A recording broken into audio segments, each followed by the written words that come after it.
hommage au peuple du Sahel,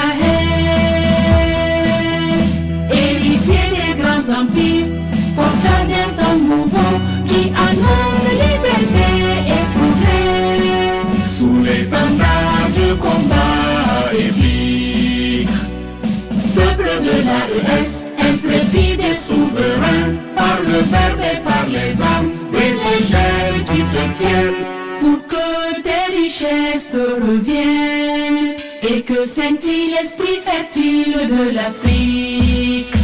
Soldats, nous le sommes tous, déterminés,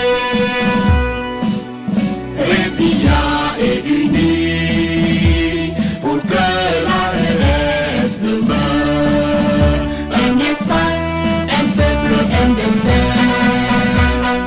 Peuple de l'AES, peuple d'Afrique de ténacité, de sang et de sueur, tu écriras l'histoire pour que fiers de leur passé, tes enfants forgent le présent et bâtissent un monde meilleur.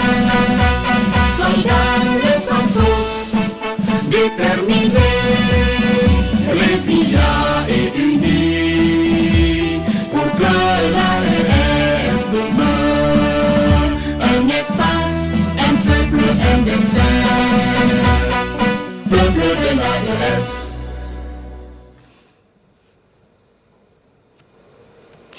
Vous l'avez entendu, l'hymne de la Confédération en 3 couplets rend hommage au passé du peuple du Sahel et magnifie l'intégrité de ses filles et fils.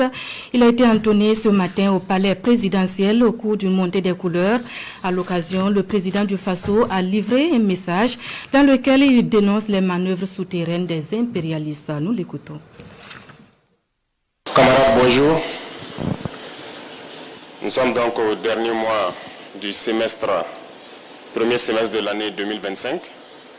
Je souhaite donc qu'on puisse utiliser ce mois pour commencer à réfléchir aux perspectives du deuxième semestre et voir qu'est-ce qui a marché dans nos administrations et qu'est-ce qui n'a pas marché. Et comme vous le constatez, ce matin donc, nous venons donc de monter les couleurs avec l'hymne de la Confédération. Ce qui est encore un pas que nous effectuons dans notre union. Ce qui n'est pas sans difficulté, parce que l'unité est dure, surtout en Afrique. C'est difficile de s'unir. Mais c'est la solution, il faut qu'on s'unisse. Petit à petit, l'AES poursuit son bonhomme de chemin, malgré toutes les difficultés, tous les défis devant nous. Si j'étais naïf, j'allais me poser la question, mais pourquoi les impérialistes ne veulent pas de cette union?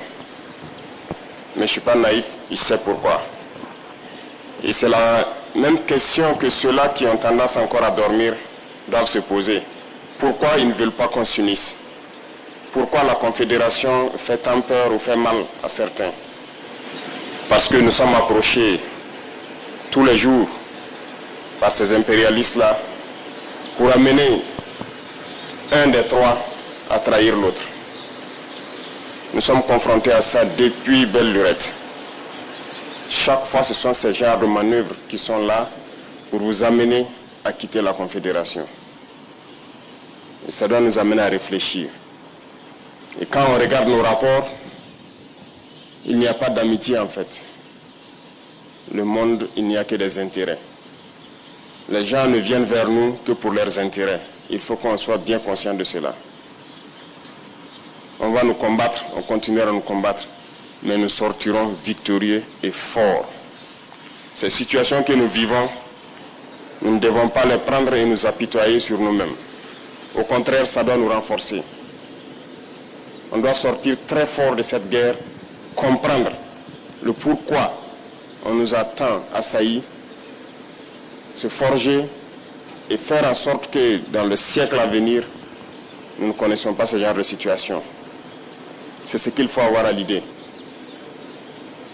Donc j'invite tout un chacun à redoubler d'efforts parce que le Burkinabé est connu comme quelqu'un de très courageux, très travailleur, très résilient Et ces valeurs-là, nous devons travailler donc à les améliorer.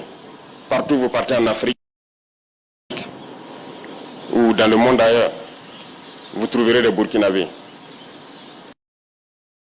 Et ce sont ces valeurs-là qui qualifient, qui identifient le Burkinabé. Donc nous devons tout mettre en œuvre pour être des hommes intègres, comme le nom du pays le dit, être des gens courageux, résilients, pleins d'abnégation, et redoubler d'efforts dans tout ce que nous faisons pour le bonheur du Burkina, mais pour le bonheur aussi de notre confédération. Ça, c'est très important. Et une fois que nous avons atteint un certain niveau, vous comprendrez encore mieux pourquoi on nous combattait. Parce que notre pays est riche. Riche de sa valeur humaine, riche de ses valeurs morales, mais surtout riche dans son sous-sol. Et ce sont ces richesses-là qui sont convoitées. Mais ces richesses doivent profiter aux Burkinabés. Rien n'a encore commencé en termes d'exploitation des ressources naturelles et de rétribution donc, au niveau des masses populaires. Nous pouvons changer le visage de notre pays, nous pouvons quitter cette situation de sous-développement et nous retrouver très vite un pays émergent. Il suffit de travailler. Il faut que chacun s'y mette. Autant les combattants se sacrifient au front, il faut que dans l'administration, nous arrivions à nous sacrifier aussi. Il faut que nous puissions faire en sorte de travailler au-delà de ce que nous avons l'habitude de faire, de pousser nos capacités plus loin, parce que, comme je le disais, il faut qu'on aille très vite.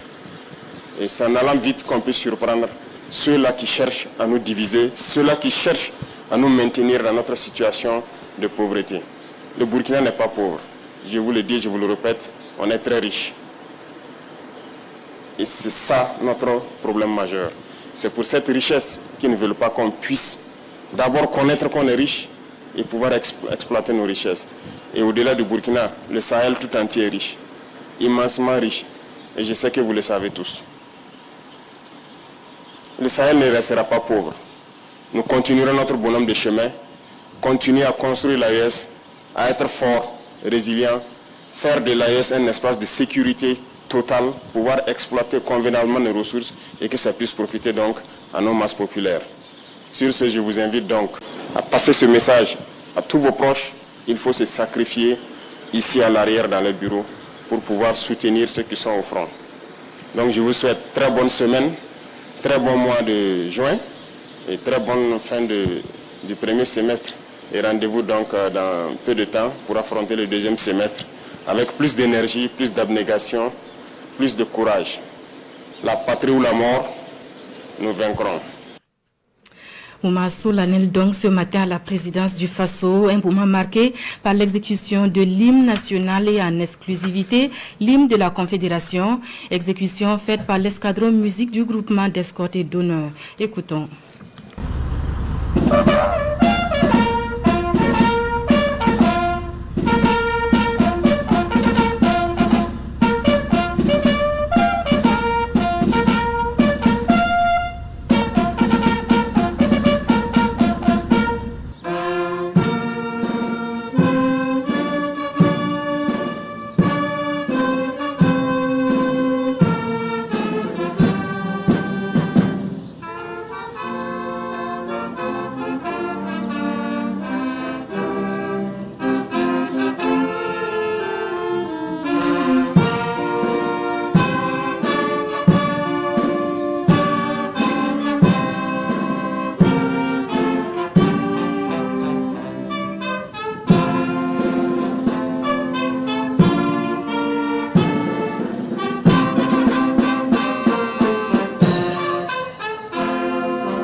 Même cérémonial ce matin au palais présidentiel du Niger.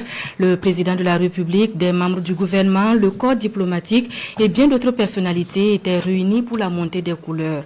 Là aussi, Sahel Benkan a retenti pour la première fois.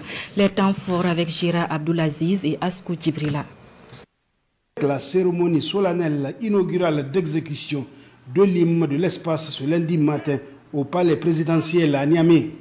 Présidé par le président de la République, chef de l'État, le général d'armée Abdrahmane Tchani, l'événement dont l'importance n'est pas à démontrer a enregistré la présence du Premier ministre Ali Mohamed Lamine Zen, du président du Conseil consultatif pour la refondation, Dr Mahmoud Harouna Gingare. Deux points essentiels ont marqué la circonstance. D'abord, l'exécution de l'hymne national pour l'honneur de la patrie.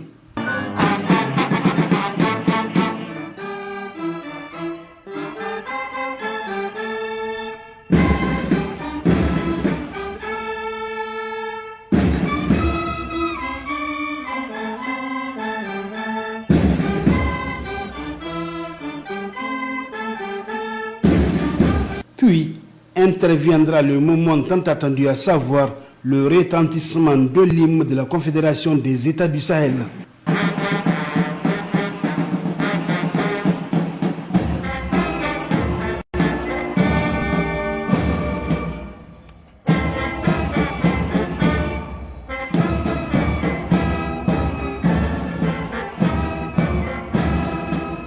L'hymne constitue en effet une nouvelle pièce maîtresse de l'arsenal symbolique de la jeune confédération. Après le logo, après le drapeau, par la grâce d'Allah aujourd'hui, c'est l'hymne de l'AES.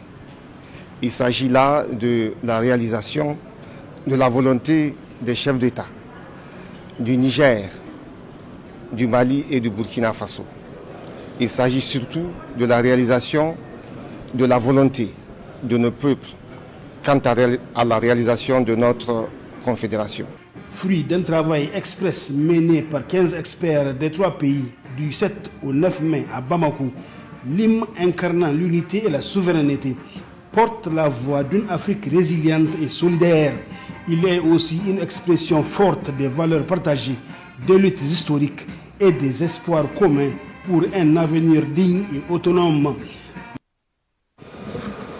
Sahel Benkan, au-delà de la mélodie, je le disais, véhicule des messages de courage, de patriotisme et de combativité. Il a également résonné au palais de Koulouba à Bamako. L'instant est immortalisé pour nous par Garibou Pérou, Abaka Traoré et Sidiki Balo. Aux couleurs fortes de l'unité, de la résistance et de l'espoir, le drapeau de l'AES est hissé au sommet de Koulouba. À côté du drapeau national, il flotte dans le ciel pendant qu'il retentissait pour la première fois Sahel Benkan, interprété par la fanfare nationale. C'est un moment historique qui s'inscrit désormais dans les annales de la Confédération des États du Sahel.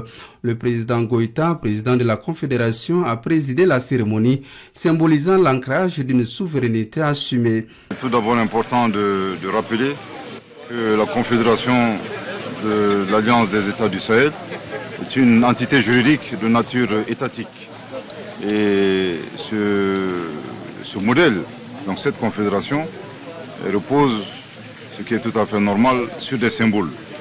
Il vous souviendra que le 3 mars 2025, nous avons assisté sous la présidence des leaders et des chefs d'État de l'AES, à savoir son Excellence le général d'armée Assimi Goïta, président de la transition, chef de l'État du Mali, et également président de la Confédération de l'AES, avec ses homologues du Burkina et du Niger. Nous avons assisté sous leur présidence à la montée des couleurs du drapeau de l'AES. Il est également important de rappeler qu'aujourd'hui l'AES dispose également d'une devise. Devise qui est la suivante: un espace, un peuple et un destin. Aujourd'hui, ce matin, donc, nous venons d'assister à l'exécution de l'hymne de l'AES. Je pense que ces 3 paramètres extrêmement importants permettent d'asseoir, en tout cas pour très longtemps, l'AES en tant qu'entité juridique, l'AES en tant qu'organisation étatique, confédération, ayant besoin d'être reconnue. Ce n'est pas une reconnaissance juridique, mais une reconnaissance qui repose sur des symboles. Personnalité rassemblée, la montée du drapeau de l'AES au rythme des Sahel Bancan incarne la prise de conscience collective qu'il faut à tout point de vue préserver. Il y a tout un programme suivant les directives des chefs d'État de vulgariser à la fois ce thème dans les établissements scolaires, dans les milieux académiques, en tout cas partout où l'hymne devrait être vulgarisé. Mais au-delà de la vulgarisation, comme je dis, nous avons l'obligation de nous l'approprier. Nous maîtrisons en tout cas nos hymnes nationaux, ce qui est une obligation.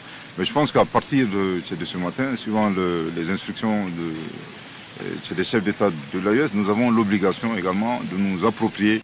La Confédération des États du Sahel a un logo, un drapeau, une devise et un hymne.